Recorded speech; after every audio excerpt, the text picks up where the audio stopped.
Why are they transferring Lawson now? The guard at the duty station asked. He was referring to Gerald Lawson, a prolific serial killer that had killed 23 women in 4 states over a 10-year period before he was caught. I shrugged. We're just here to transport him. We don't get paid to ask questions.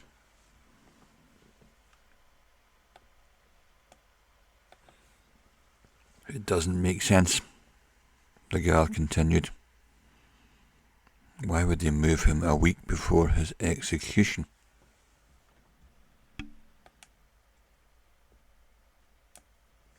Tired of him prattling on, I ignored the guard's question and asked one of my own. What's taking so long? We have a schedule to keep. I could tell from the look on his face that he was annoyed with me for not providing him with the answers he sought from his questions. Good, I thought. It's almost midnight, the guard huffed. We had to send someone to wake up the warden to approve the transfer. If he had come in the morning, that wouldn't have been a problem. I'm sorry it's taking so long, but you're just going to have to wait. I took a step towards his desk. If Lawson isn't out here in 5 minutes, you're the one who's going to be sorry. One call. I held up my index finger.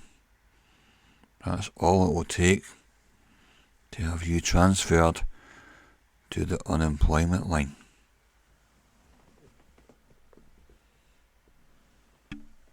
Cut the guy some slack. McCarthy, Gladys said, walking over and putting a hand on my shoulder.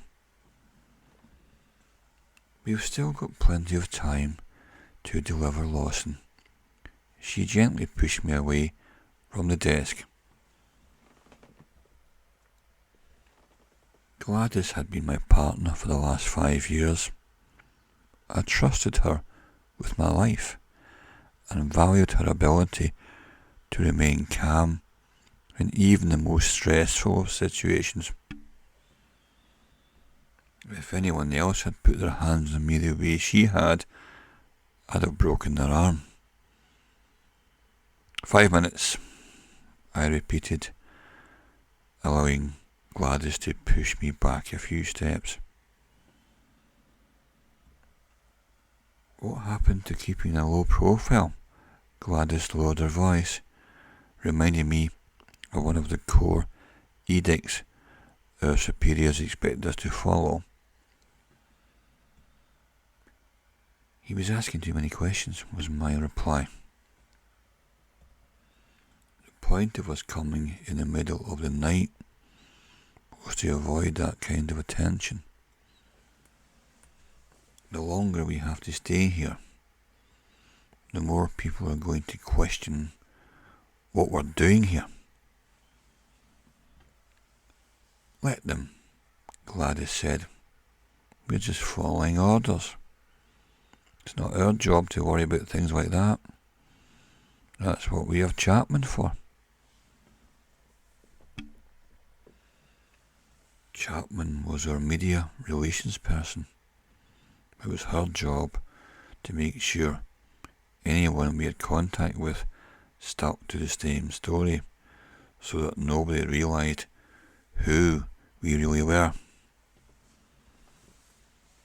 Anyone who didn't stick to the script she provided would quickly regret it. Lawson was delivered to us 15 minutes later. He was a head shorter, and the guard had brought him out, and about 75 pounds lighter. It was hard to imagine the scrawny little man had committed so many heinous acts. "He's all yours," the guard said, pushing Lawson towards us. Lawson, who had his arms and legs shackled, stumbled, and would have fallen if I hadn't stepped forward and steadied him. I was about to get up in the guard's face and give him a few choice words, but Gladys placed a hand on my arm, stopping me. "Let's get out of here," she said. We led Lawson out into the parking lot where Briggs, the third member of our team, unlocked the back doors of the transport van and swung them open. "About time," Briggs said, looking down at his watch. "We're cutting it awfully close." Lawson, who hadn't said a word to anyone, finally spoke when I told him to get into the van. "Where are you taking me?" He sounded like a confused child. "Away from here," was my response. "Now get in before I throw you in." He stood there staring at me for a moment before he said, "I want to talk to my lawyer."